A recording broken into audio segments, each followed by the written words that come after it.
So first off, the lighting is not very good today, so I do apologize for that. Secondly, I do check my hair in the mirror before I start filming, but as soon as I turn the camera on, it's like it moved or changed on me, so I don't know what it is.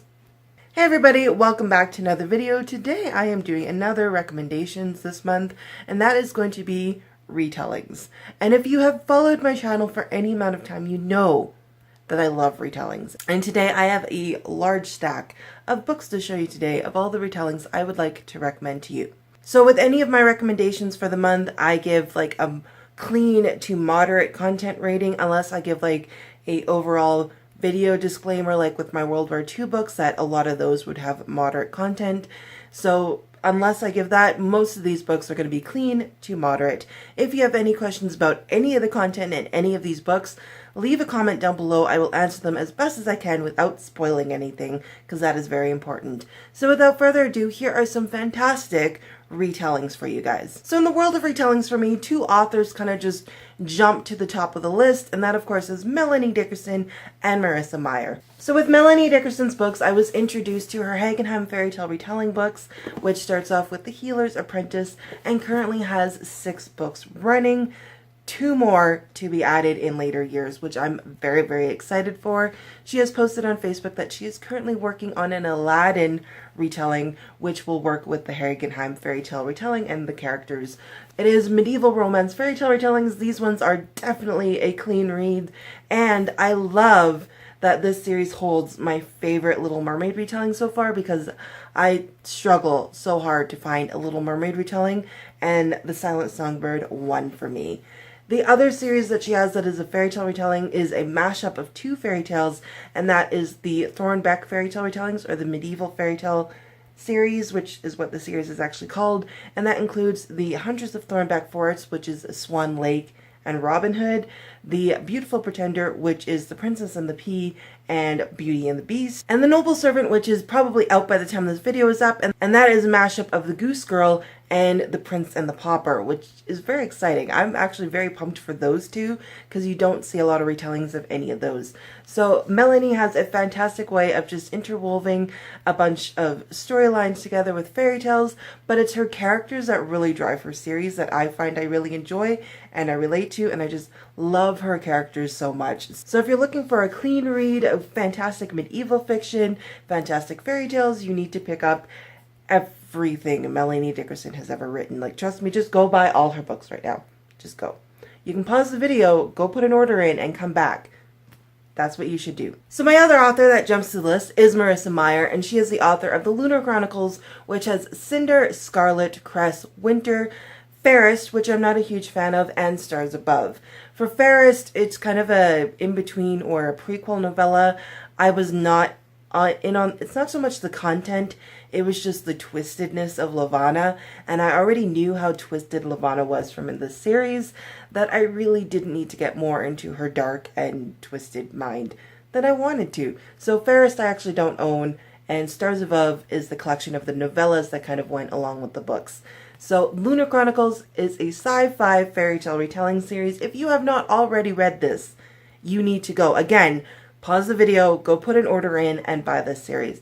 Fantastic. I was very skeptical when I first saw it back when it was first coming out, and I only picked it up when I started BookTube and fell in love with it. I love this series so much. I love the cast of characters. The cast of characters, again, is another reason I love this series so much. You have Thorn, you have Cress, you have Wolf and Scarlet, and I'm doing a reread through of these, and I'm just finding I'm loving the books so much more than the first time I read it.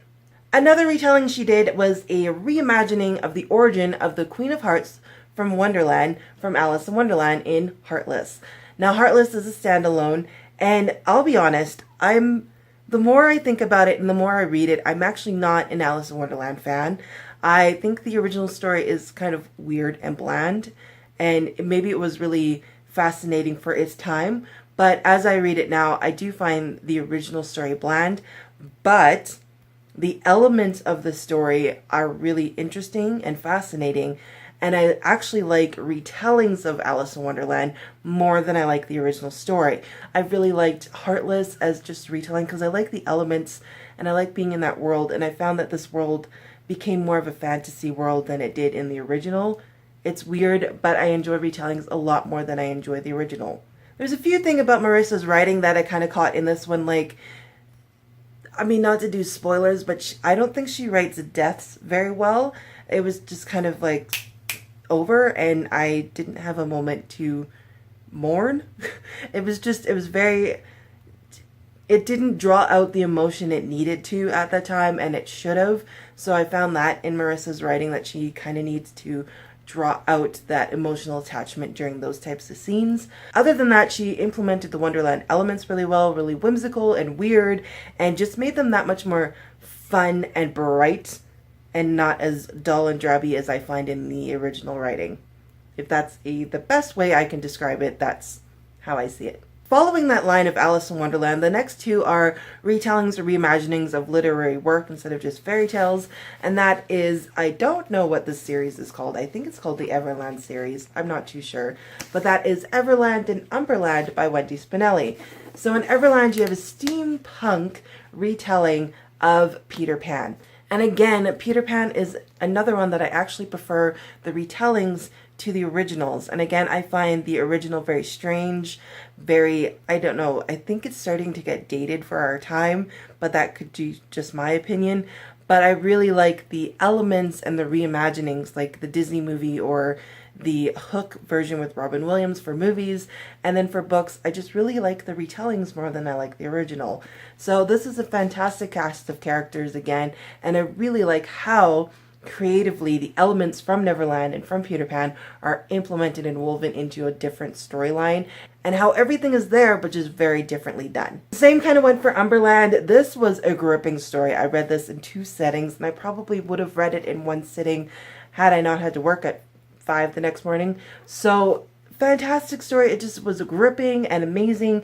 And again, you had subtle elements of Alice in Wonderland, but because you're carrying on another story of Peter Pan, you just had the elements of Alice in Wonderland and not so much the whole storyline, but they were done really, really well. And then you kind of implementing elements from the next book, and I'm trying to guess what the next retelling is going to be. So I'm really excited for the 3rd book in the series. I don't know how many she's doing.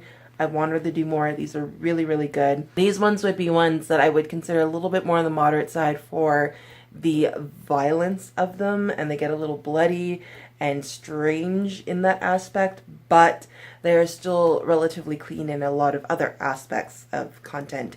But for violence-wise, I would kind of give a heads up for these ones. Not so much the first one, but the second one got a little strange and violent and interesting. So yeah, there's some interesting content in there for sure. Continuing on the stream of the more traditional fairy tale retellings, there is Stitching Snow by R.C. Lewis. This one is very much in the stream of the Lunar Chronicles by Marissa Meyer. It is a science fiction retelling of Snow White, if you hadn't guessed. And it is a fantastic book. I love this book. I'm so sad it's so underrated. It felt like I was watching a movie, like I had paused the movie or take a break and I wanted to continue, and it just played so well with my imagination, and it surprised me because initially some reviews said this was extremely violent, and I didn't find it was violent at all when I read it, so I really enjoyed it. It was a fantastic read, a great cast of characters as well, and I like how the science fiction elements of Snow White were more interwoven in this. It had more of the Snow White elements than we saw in Winter with Marissa Meyer, so this is very a straight Snow White and the Seven Dwarfs retelling. Another underrated series is again, I'm not too sure what series this is called, or if it's just The Princess of the Midnight Ball. I don't know, but Jessica Day George wrote this trilogy, which has Princess of the Midnight Ball, Princess of Glass, and Princess of the Silver Woods. So you have a 12 Dancing Princess retelling, you have a Cinderella retelling, and you have a Red Riding Hood retelling. I really like these books. I loved how the storyline connected. I love how the sisters continue on, and I love how it just surprised you in the end and how it was just so well done. And again, another fantastic cast of characters. The magic was just fascinating because it just kept you guessing and going. And again, the family aspect of the 12 Dancing Princesses carried forward because the sisters kind of continue on the stories. It's not even continuing on the sisters in age row, it's just picking a sister and using her, which I liked because then you get more page time with certain sisters that you may have liked in this book. So these are just fascinating books and really enjoyable, and I kind of forget some of the things about them, so it might be time for a reread. Another 12 Dancing Princess book that I find is underhyped and fantastic is Entwined by Heather Dixon. I love this series. I love the sisters' relationship with these. I have recently done a reread of this because I finally picked it up on a sale on Chapters. And I love this series. I love, like they said, the family relationship of the sisters and their father, and dealing with loss and dealing with the difficult situation.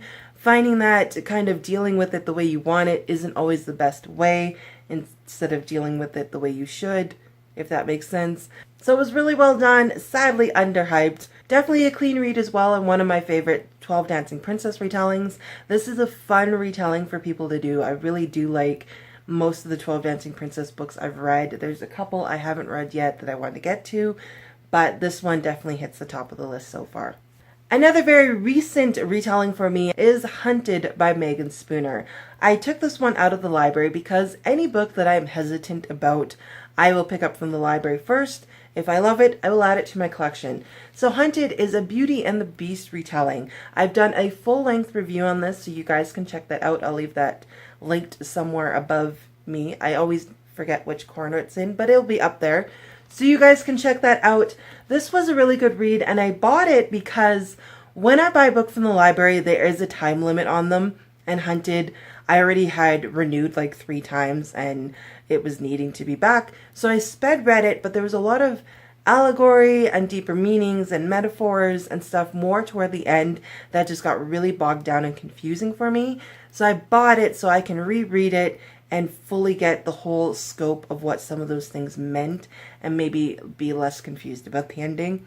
This one, again, I would give more of a moderate content rating because of the brutality of the hunting and the bloodiness of it, and the more predatorial violence of some aspects of this book. To be honest though, growing up as the granddaughter of a Métis trapper and watching beavers and animals being skinned in my garage, it didn't really affect me. So, but if that does affect some people, then I just want to give you a heads up on that. There is also some magical elements of it that were rather strange, so it was a little weird at some points. So with those like strange moments of the magical element and a lot of that hunting and predatorial brutality for towards animals mostly, it did get a little bloody. So heads up from that, but other than that, fantastic book, fantastic story. I liked the way they made Beauty's character, Yeva, who is the main character. I liked her character. I liked how she was trying to figure things out and deal and cope with things and kind of search for herself. This is really a journey of discovering what she actually wants in life, and I liked seeing her go on that. And it kept all the elements of the Beauty and the Beast story very creatively intact and creatively in the storyline. So again, a solid Beauty and the Beast retelling and highly recommended. So those are some fairy tale retelling recommendations for you guys. I love retellings. I love reimaginings. That is my favorite genre, so if you have any recommendations of fairy tale retellings you think I would like, leave it in the comments below. I would love to check out more, especially Little Mermaid retellings. If you guys can find me a solid Little Mermaid retelling, leave it in the comments below. So yeah, I hope you guys enjoyed this video. Again, if you have any questions about any of these books, ask me in the comments. I will answer them to the best of my ability. As always, guys, thank you so much for watching. I'll see you next time. Bye!